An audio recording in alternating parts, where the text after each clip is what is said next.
wakanipima na zote zikatoka ati COVID negative. Kwa hivyo wamenitoa na mimi nikasema nitatoka ili nije nje niweze kuonana na wananchi, wanione ana kwa ana ya kwamba mimi niko sawa sasa. Tena wanipate ni fursa ya kuona miradi zingine za maendeleo hapa Nairobi na vile vile nje ya Nairobi, nchi ya Kajiado. Miaka karibu 10 iliyopita niliongea juu ya mambo ya miundo msingi. Nikaulizwa ati njia gani ambayo tunaweza kuleta maendeleo kwa njia ya kasi katika taifa letu. Nikasema number 1, infrastructure. Number 2, infrastructure. Number 3, infrastructure. Na yale imekuja sasa kuingia, na nimeona vile serikali inafanya. Hata ukichukua zile big 4 agenda, iko infrastructure ndani yake, na hiyo ni muhimu zaidi. Nchi mingi ambazo zimeendelea kwa njia ya kasi ni nchi ambazo zimechukua mambo ya miundo msingi kwa umuhimu zaidi. Kwa mimi natoa shukrani kwa serikali. Najua wakati huu ni wakati mgumu kwa taifa letu, wakati sisi tumekumbwa na janga hii ya corona, na tena imerudi kwa njia ambayo iko mbaya zaidi. Tunazidi kupoteza wenzetu kila siku, viongozi, watoto wa shule na kadhalika. Lakini mpaka sisi tuzidi kujihadhari na kufuata ile kanuni ambayo inatoka kwa wataalamu ambao tumeweka pale. Najua ni ngumu zaidi. Tena kuna eneo zingine za uchumi ambayo watu wanaumia kabisa. Na mimi najua kwamba serikali itajaribu kusaidia wale wengine ili waweze kumudu shida wakati huu kama sasa. Sasa tunaelekea kwenye sherehe ya Pasaka. Ina sababu nataka nichukue fursa kutaka kila Mkenya, ingawaje tuko na shida, lakini tuwe na Pasaka njema kila mahali ambayo sisi tutakuwa. Vile rais amesema, mbele tuko na kazi ya kufanya ya kuunganisha Wakenya ili Wakenya waje kama kitu kimoja.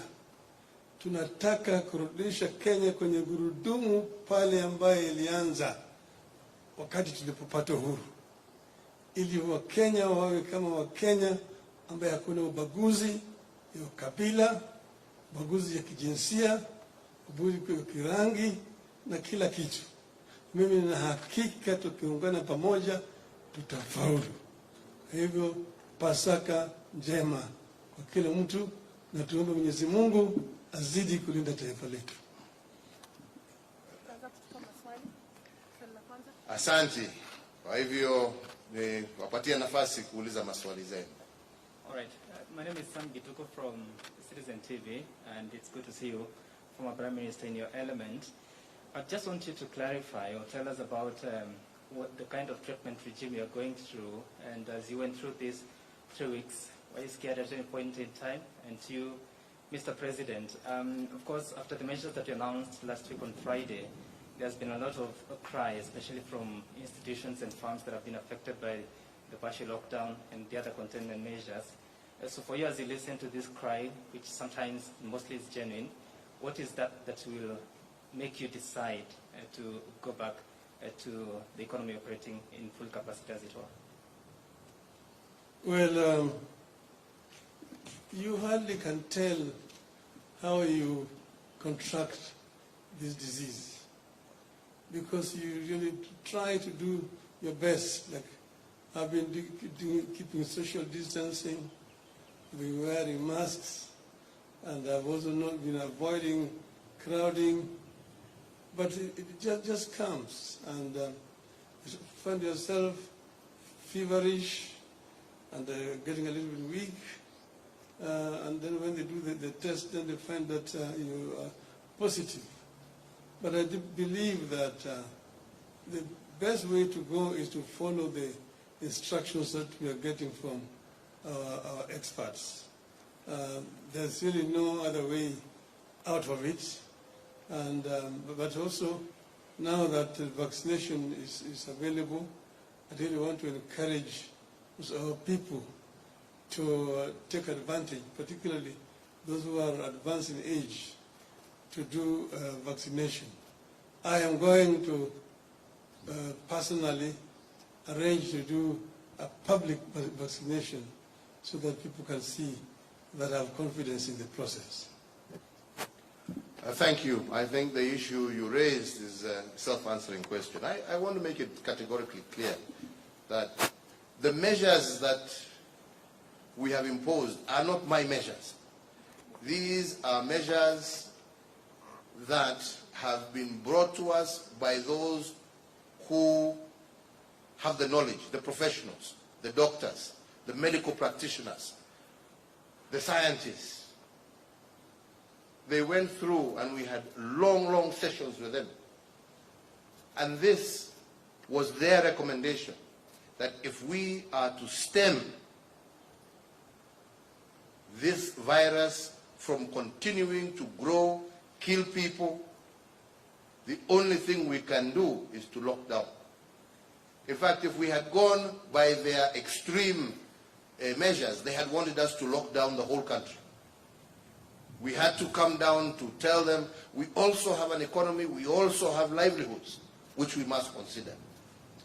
And that is why they picked those counties that we locked down as the most heavily infected counties, and we went for what is called a partial lockdown, not even a total lockdown, a partial lockdown.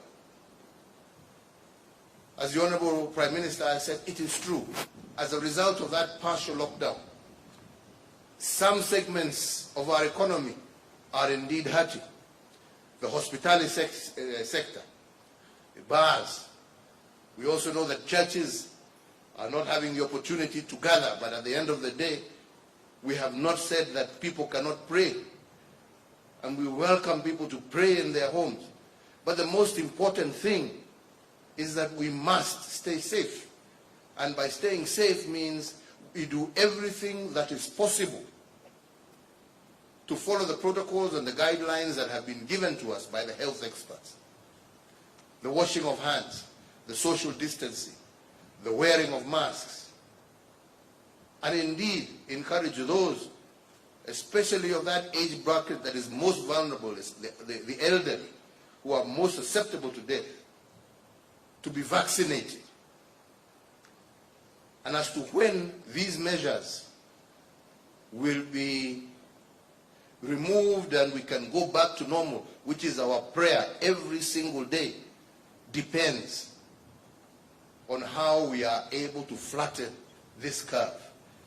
When will we be able to get to an infection rate that has gone to a high of almost 27% in those counties that I've mentioned, back down to below 5%, which is the recommended level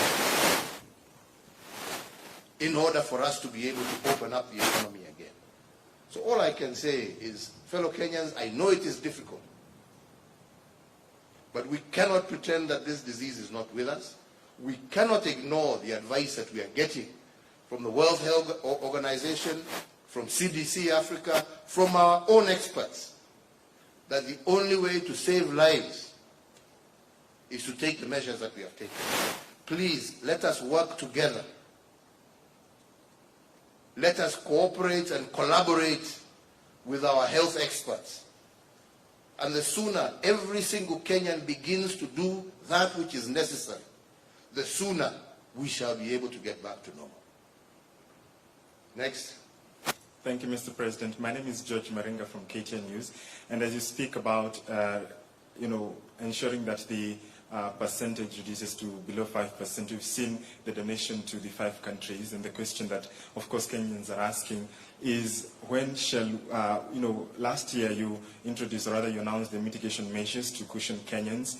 This time when you announced the partial lockdown, we haven't seen much of that, considering that also the such donations would be made through manufacturing. When are we likely to see you and your government intervene, especially to ensure that Kenyans are cushioned even on matters tax? Thank you. Well, you must first and foremost recognize that this lockdown is very different from the first one. The last lockdown that we had, had to lock down the whole country. And that is why we had to take some of those measures, because we basically locked down the whole country and the whole economy. This time, luckily, some counties have done extremely well.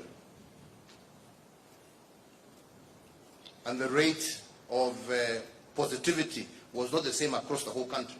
So we were able to narrow it down and lock these. I think there were five counties. The rest are still functioning as per normal. And it is our hope that within that 30-day period, and hopefully even sooner, when we are able to bring that curve down, like I said, to below 5%, that we shall be able to resume. And that is why we have not locked down, like I said, we have not locked down the economy. We have locked down specific areas that have been mentioned by our health experts as being the areas of super spreaders. And that is public events. That is where people, more than 50 people gather. That is why bars have been closed. That is why churches have been closed. But the rest of the economy is still going on. We have not closed our markets. They are still operating, all within normal operation times. We have not closed down factories. In fact, factories are still operating on double shift. Yes, so we have a problem in the hospitality sector. We possibly also will have a problem in the entertainment sector. And we will look to see how we can work together to support some of these sectors. But that will have to be on an issue-by-issue basis, because it's not, when you talk tax, you talk about the whole country. You're not talking about a section of the country. So we will have to look at whatever measures that we can take that can specifically apply to within those particular counties. We have, for example, in Nakuru, where they have said there will be no licenses, it will be paid, because that is how they are going to cushion the business operators in Nakuru. We hope the other counties will also do similar interventions, so that the levies that people have been paying and so on and so forth, are waived in those counties that are affected. So it will have to be a case-by-case basis, because this is not a national lockdown, and we cannot do different tax measures, for one county as opposed to another. This is what I hope you will understand. All right, thank you, Mr. President. My name is Gina Kirori from NTV. My first question is to do with the hospitality sector. Are there any specific incentives that are going to be put in place to cushion those? I think I've just answered that. In terms of domestic travel, because there's still that issue of domestic travel or flights chartering from back and forth. Are there any specific incentives for that sector? And my second question is, with what happened with the third wave, political rallies were banned, but we saw double standards several times. What's going to be done differently now to ensure that when you say political gatherings are banned, they are banned and no one is going to go through with them? Thank you. Let me put it to you this way, because I think it is a reverse question. I think that you have a huge responsibility to show out those people who are breaking. That is why, specifically today, when we went to launch these roads that we were doing, when we went on the inspection site, we have actually done it virtually, only with the company of the Right Honorable Prime Minister and yourselves. We didn't call in the general public. We counted on you, and we thank you very much for being able to accompany us, so that other Kenyans are also able to see and to take note of what is happening. So I think that is all I can say, that we will do everything we can, but we will also depend on you, members of the Fourth Estate, to help us, to show up those who will flaunt these rules, and we will ensure that anybody who does, action will be taken against those people. We want to be able, and we can work, we can do all these things like we have spent the day with you, without necessarily breaking the COVID rules. So we have shown that it is possible. We can work within that framework, and we hope that others will do. And those that don't, there will be no differential in the measures that shall be taken against them.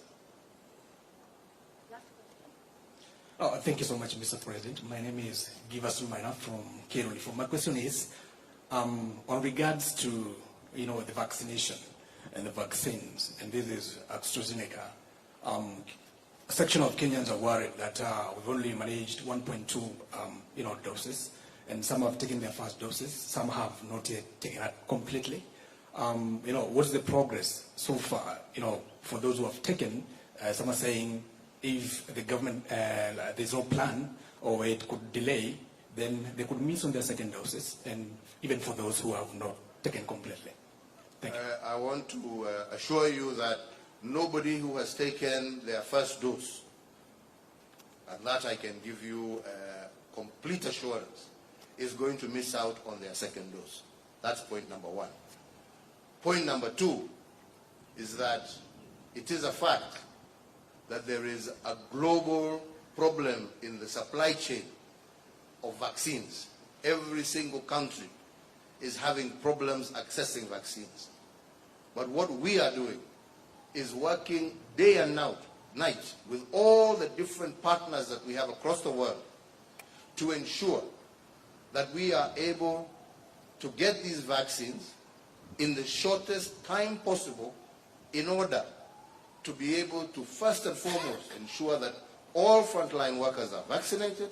Secondly, those who are most vulnerable and those living with comorbidities, it's those living with comorbidity and those who have are above a certain age, again are also covered as we move towards vaccinating generally the adult population of Kenya.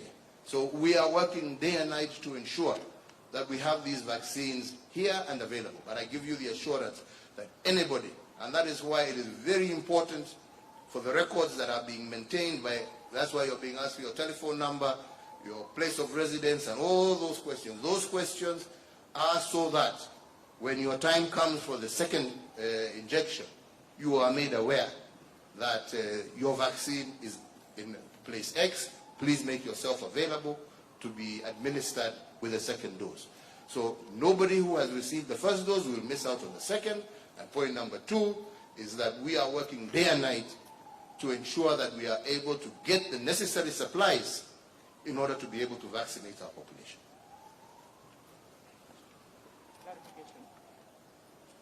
Yes? So there's a question I raised with the former Prime Minister. He didn't quite respond. And I was specific on, during the treatment regime you went through, what exactly were you going through on a daily basis? What was it like, just quickly? And then secondly, how are you feeling this afternoon? Well, I thought I responded. I say that the first when I was admitted at Nairobi Hospital, they put me on a certain drug that they were administering intravenously for the past 5 days. And when they stopped that drug, then when I went back, actually I was in a regime of a mixture, more of herbal drugs that I was able to receive. And that's what I've been using. And secondly, I've been steaming a lot in the evenings. And then, of course, I was on oxygen for a while. And then eventually they weaned me out of the oxygen, because now my oxygen levels are 90 and above. But it is a process. It takes a process, and one just have to be at it and has to be disciplined and follow the instructions of the doctors. Well, thank you all very much, and Once again, from both of us, we wish the whole country, all Kenyans, a happy Easter. To all our Christian brothers and sisters, my plea to you once again also, please, please, stay safe. Stay safe for your sake, for the sake of those that you love, for the sake of your neighbors, for the sake of your friends. Let us stay safe during this particular holiday, and together, I am certain, we shall defeat this invisible enemy. May God bless you all. Thank you, colleagues from the media, for accompanying us and being able to participate with us as we have been inspecting these projects and telling Kenyans what is going on. And we all wish you the very best. Thank you all very much. Tunashukuru sana. Asanteni sana. I don't know whether you have another... No, I have nothing more to add. Happy Easter to all our people. Asante.